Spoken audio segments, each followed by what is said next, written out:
Boa noite.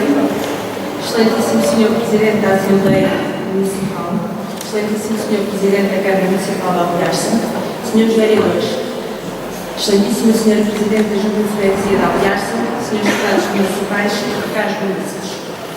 A Revolução de Abril completa 41 anos. No meu caso, pertencendo a uma geração que não conheceu como era a vida antes, é normal que me interrogue como foi. Como se vivia, como era o cotidiano. Fiz umas pesquisas em livros que existem em casa e, numa estante, encontrei um livro que me chamou a atenção. O Nosso Amargo Cancioneiro. Verifiquei que era uma compra efetuada em 1972 e que se tratava de uma antologia de poemas de autores diversos. No preâmbulo, um pensamento de Eduardo Lourenço. O escritor pode considerar a política como exterior ou indiferente às suas preocupações essenciais. A política é que não é da mesma opinião e o considerará a ele no interior das suas preocupações. Esta colocação da atividade criativa no interior do pensamento e da ação política ajudou-me a entender que tempo foi esse, que cotidiano era esse em que era fundamental estar alerta. Um cancioneiro que elegia o poema carregado de força e normalmente servido por uma música pop a que era usual chamar de balada.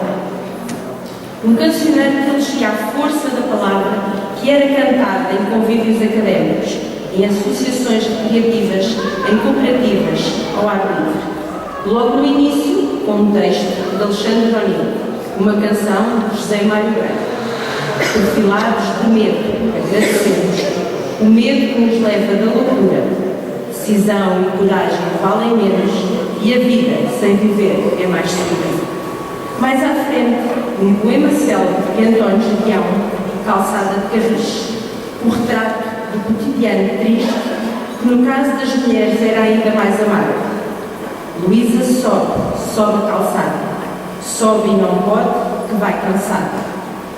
Saiu de casa de madrugada, regressa à casa, é já noite fechada. Na mão coceira de pele queimada, leva a lancheira desengonçada. Um cotidiano que se tornava ainda mais amargo, pelo conhecimento que o jovem soldado tinha tombado longe, numa guerra sem sentido, e que levou António Portugal a escrever: Caíste longe, amigo, nessa guerra, para onde te mandaram? Levou-te a morte, e apenas mãos estranhas te ampararam. Era um país com um povo triste, mas era um país que resistia e que, fazendo coro com o poeta Carlos de Oliveira, cantava: Não há machado que corte a raiz ao pensamento, não há morte para o vento, não há morte. E foi essa capacidade de olhar o cotidiano triste, mas sonhando que ele podia ser diferente, que conduziu à Revolução e tornou possível a Sofia de Melgares escrever, no dia 25 de abril de 74, esta é a madrugada que eu esperava, o dia inicial inteiro e limpo, onde emergimos da noite e do silêncio e livres habitamos a substância do tempo. Com a vitória da Revolução era enfim possível sonhar com um país diferente, um país onde o valor estruturante da liberdade fosse acompanhado por realizações que nos colocassem ao nível das nações desenvolvidas, no contexto do espaço europeu a que pertencemos.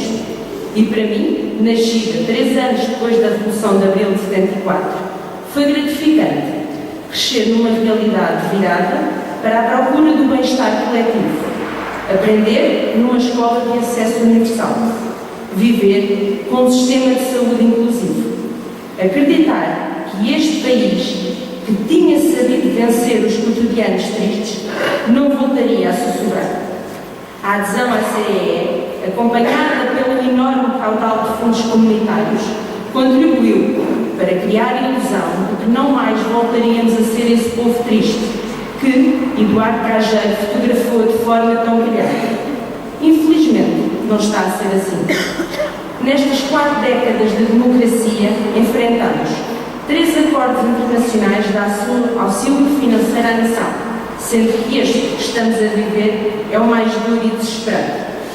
Quando hoje olhamos para o país, vemos portugueses a morrerem nas urgências dos hospitais, uma juventude muito bem preparada, mas que tem como destino o aeroporto, reformados sem capacidade financeira para suprir as necessidades básicas, muitos milhares de desempregados que não vislumbram possibilidades de inverter a situação, a mendicidade a aumentar a olhos vistos.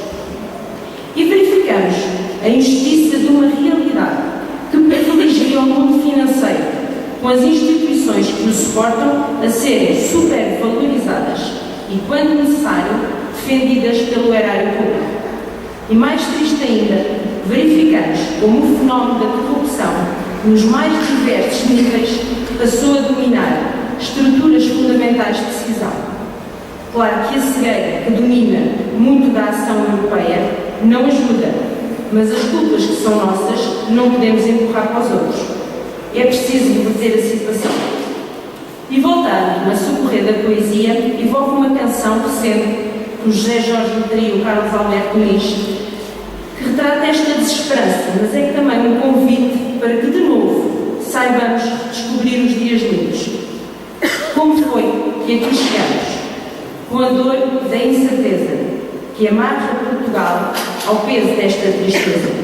Chegam aves de rapina, mais os vampiros do Zeca, a esta pátria cansada de uma tão dura hipoteca. Somos de novo imigrantes, para destino tão incerto, e aos filhos e aos netos, o que teremos para dizer quando nos perguntarem o que deixamos por fazer? Despertar de novo, resistir de novo, resistir de novo, resistir de novo. Viva o 25 de Abril!